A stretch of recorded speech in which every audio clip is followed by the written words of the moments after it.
crunch it more to say, looking across your whole organization, this is like the top 2 strategies we would do for like this group over here, but this over here needs this, and as an organization needs that. So right now, this is the one team version. You can run multiple teams next to each other. Okay. With this product version. Version 2 will do exactly what you're describing. So you'll be able to have multiple teams all within one organization, and it'll highlight areas to prioritize for a more senior executive. The product that's available right now is for one team, and then you can add multiple teams to it. If that makes sense. Follow-up question. I didn't hear what the solution is. I heard here's the dashboard, here's what people are inputting. Can you give us an example of a typical thing that you've seen and what you expect to get out of it? Because it's AI, but to a certain extent, it's a calculation of like, okay, this creates this solution. So let me explain. I didn't go into all the detail because we got limited time in the presentation, but I want to fuller explain like what I mean when I say culture to kind of get to the heart of that question. When you go into the supermarket and you bump into your boss, how do you feel? Do you want to walk up, hey, it's good to see you. Happy Saturday, you got your shorts on, cool. Like, is that how it goes? Or do you kind of like, do the other bob? That tells you that there's an emotional experience happening in your culture. You have some sort of emotional trepidation.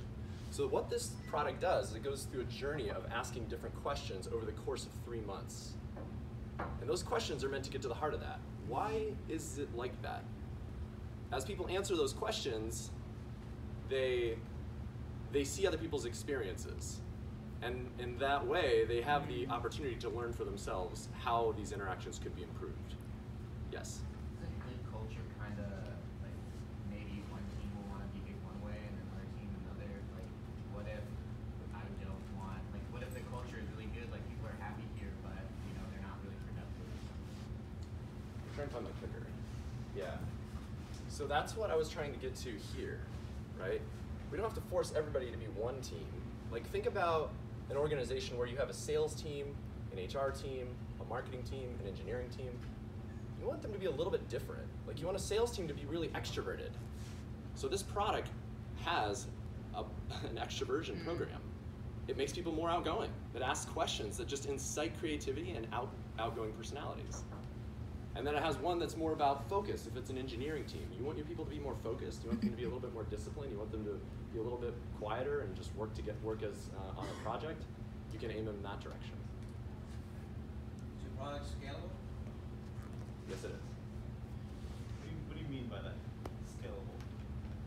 Scalable means because if you got to be marketing globally, it needs to support the expansion on that platform. So it's going to continue to need work, obviously, like any software, as we continue to expand it and use it with more teams. But to my understanding, the way it was built in the same. It was built with React, so React, Mongo, and Express. So that's the same platform that a lot of Facebook applications are built on. So it's quite scalable from that standpoint. So how many teams could you support right now with your current beta? All of yours. 40 teams. Katie? So I just want to first of all say, like, great job. I think you have a really great presence, and I think you communicated in a really clear way, especially about like what the problem was. I know for me, I was feeling a lot of like, oh yeah, there's a lot of that. I also think I'm your target customer in the fact that I've worked in the talent and HR field for a long time. So like, I didn't have the same questions that some other people are having around like, that might speak to what's on a culture survey and how is that information on a culture survey helpful, right? And so I didn't feel like I needed that because I'm like, oh yeah, I need better data and then I can react in a faster way and in a different way. And so I would just encourage you to think about, like, if you're speaking to people like myself, then a message like this like already is resonating. But it sounds like when you're speaking to a broader audience who aren't already steeped in the world of culture surveys and what some of the content you might even be gathering from people, that sounds like it might be one of the missing pieces for some of the rest of the group around like, how are your questions different? Or how does it matter that I have the data, right? Yeah. Like, whereas I already get that. Yeah. Okay. So, yeah. Yes. Something similar. I've also been steeped in culture, running HR organizations for pretty large companies, and my questions relate to, it's important for sure that each department may have a slightly different culture, but when you're looking across the organization, if there are too many deviations away, I've run into issues where it's problematic and it creates strife. And when you're trying to run an organization where there has to be a lot of communication between different teams, it becomes problematic if you've got, say, the engineering organization gets to do XYZ, this is how they run their culture and product, for instance. Is So, but they are always way. different, though, right? They are different because they're set by the leaders of those teams. And they're set ultimately by kind of a senior leader that's trying to guide the direction of the ship. So as that's already happening, all this tool does is provide an autonomous way of ensuring that that communication is always happening.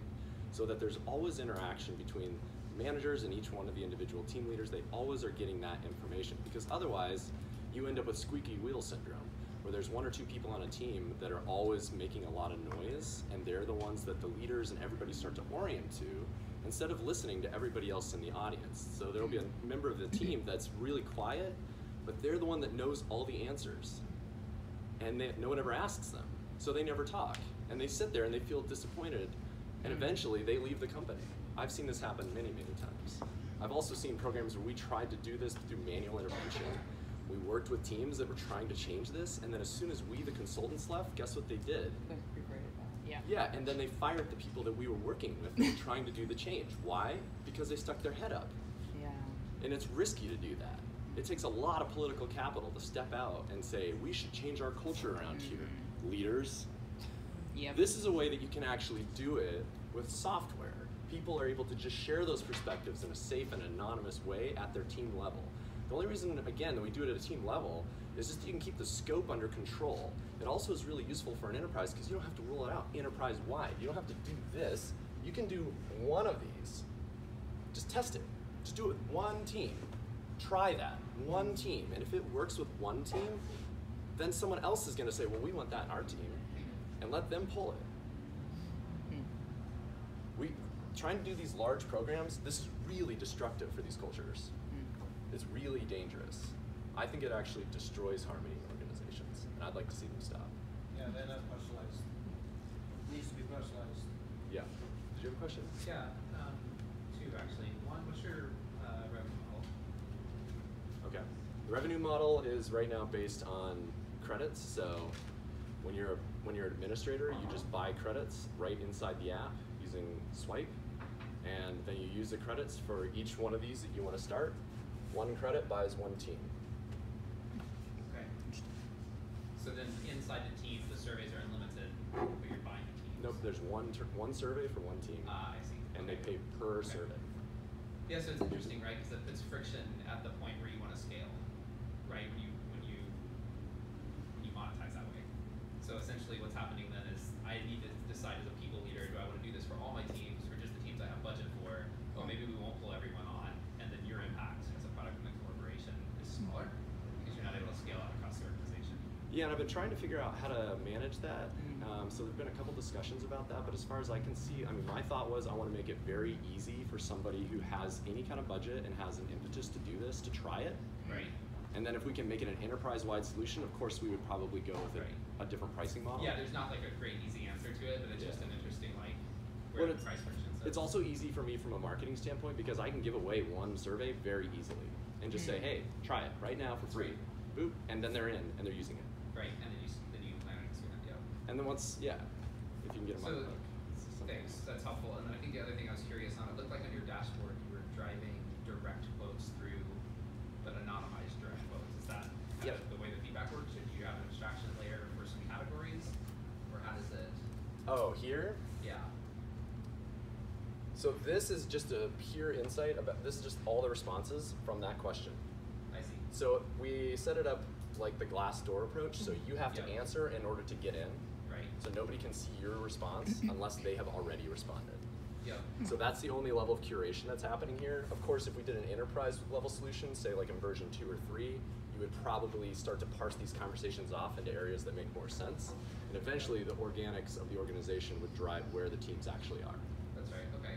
Yeah, I think one of the things that's interesting to me here is we found in previous projects, I found it's really easy to re-identify people through direct quotes, and so it ends up not being that anonymous, which then people kind of figure out and they shield, right? So we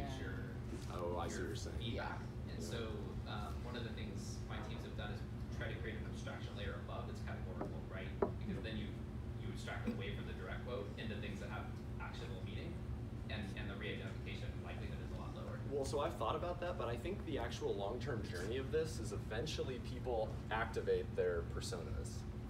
That's where we want a company to get to. You want them to be able to show who they are and have a free voice in the organization. Eventually, yeah. So, and we can tell, actually, the AI can tell based on the tension in their language that you're identifying right there. It can tell, like, oh, these people are stressed, and then that's a signal to our group. We can sit down with these leaders and say, these people are more stressed than they should be.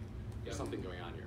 Maybe it's an org change. I'm approaching this like I have no power over the org, like the alignments. I'm approaching it like this is purely the tool, but of course there's a consulting option there. Right. Yep.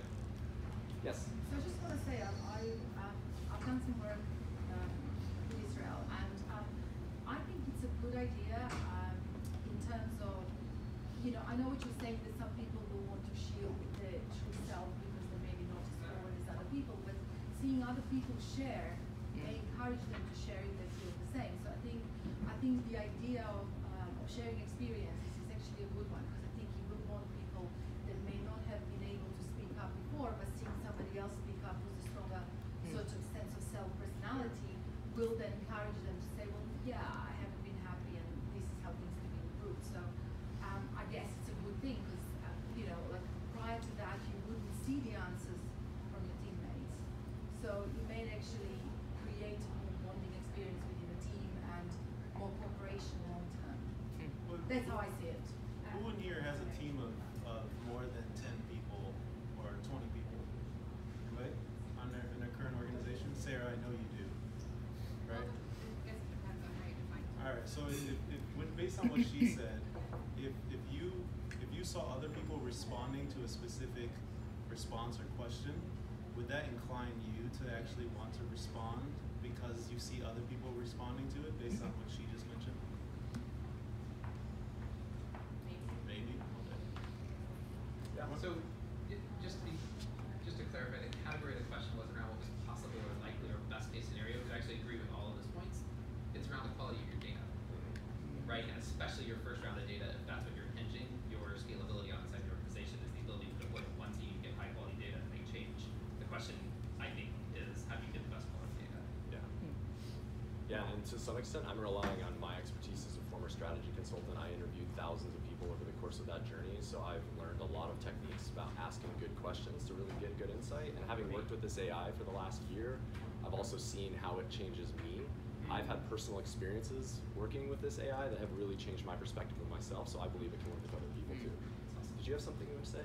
Yeah, I was just gonna, like, a personal anecdote, I guess, to maybe flesh out the anonymity element of it. As somebody who has worked in small teams and large scaling teams, I have seen it from both sides where feedback really creates positive change, but I've also seen surveys created like this, not AI, but rolled out by management, and it's basically a line for the gallows and to have heads roll. So maybe just some talking points to flesh out going forward is that specific problem is maybe there are certain companies who want that and welcome that, and maybe there aren't, because I actually, of course, people feel safe in numbers, but I've personally seen it happen where it's, it's just they're going after that core 27% that you talked about, and in that case, that 27% isn't what's going to help the company grow. It's just if it's that 27% that are going to shut up and let management do whatever they want to do, and that's not good for us. The C-suite shouldn't think that that's a good solution for the business either. So. Well, part of the reason I'm passionate about this is, as a strategy consultant, what we really do is mass firings. So I've worked in large companies where they were firing up to, the largest firing I was ever a part of, I think, was 14,000 people all in 1 week. And it was a large-scale mining operation in Johannesburg in South Africa. And that's what happens when a culture of an entire organization, part of the business, dies. You come in and you just cut it out. And for me, I've been thinking that because I worked on some companies where we were doing the same thing several years, we do it again 5 years later. And I was thinking something's got to be done here, because we hired all these people for a reason, but if it's not working, we need another tool to get this done. Any others? I just wanted to offer that I'm really glad we're recording this, because I think some of the things that you've added in the last couple of comments really speak to your why. And I think that those are really impactful. That's the why behind why you've designed this. And I would encourage you to think about including that as part of your, other ways that you present this. And maybe you were going to get there. Were you asking about my journey?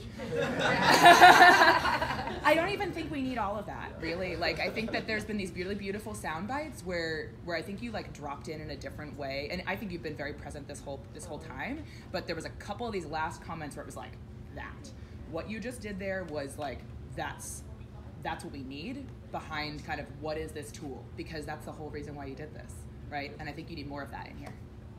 Yeah, Thank you so build much. off what Katie said with your why specifically, once again, credibility, right? Knowing that who you are up there speaking to these topics, that there's a lot of people who here is in culture or has done culture work in an organization. So you have a few professionals already in the room, but I would also suggest that I think you spend about 4 minutes on the problem, even getting to your product, right? And out of your 6 minutes of time, I think a lot of the questions lean to the fact that they just didn't understand your product completely as to what it's doing. And I would spend more time, here's the problem. Okay, now here's how we're going to solve that problem. Is the bulk of your 6 minutes. That makes sense. I'd love to talk about it more if anyone wants to. I'm available. Thank you guys so much. Cool. Am I done? No? Yeah. One more question. Oh, I got one more question. Oh, thanks. Is this more like a behavioral tool, or is it more like problem identification in AI? I think it's both. I mean, I think it can be both. So from the front end, the participants, as they're having these conversations, see other people's perspectives, and they're kind of forced to go through the thinking process. So I think that guides behavioral change from a psychological standpoint. But then, from an administrator standpoint, we also have a dashboard that says, here's the personality of this organization. And here's specific examples of things that they have said that highlight that personality. And then we even have an alert that goes off if things get more negative than positive to let the administrator know that there's something going on in the student. So is it the questions are laid out? Yes. Or can you add more questions? We provide the questions, we provide those journeys. So we craft those as part of the solution. Israel, as we mentioned every 1 million cups, what can a 1 million cups community do for you? So I need to be introduced to people who care about this problem and are involved in working on it, that are willing to work with me to get this tool to where it needs to be. So it's a working beta right now, but it can do more. I need feedback. So I need people using it to tell me what they like, tell me what they don't like. We can streamline the solution and make it work. Targeting some charities really good, because a lot of charities really, they need to have that information and that help their culture, and it can be really hard to do when you're trying to solve like a problem or something like that. So for me, culture is extremely important, and like I just say to people, bad attitudes are not tolerated, and you don't in a charity especially, you don't need people to work with you if they're communicating what you're trying to do with your mission. So I mean, they're not going to be able to pay top dollar. Like Oh, I'd love to offer it to charities to use. yeah, but I free. think they I would could love to do that. particularly use it. I know in animal welfare, in culture is a huge thing. Please talk to me about that if you want to. Sure. Who here could talk to Israel about culture and helping with this product? Come on. There you go. Thank you. Awesome. All right, Israel. Thank you so much, brother. Thanks, man. Good work.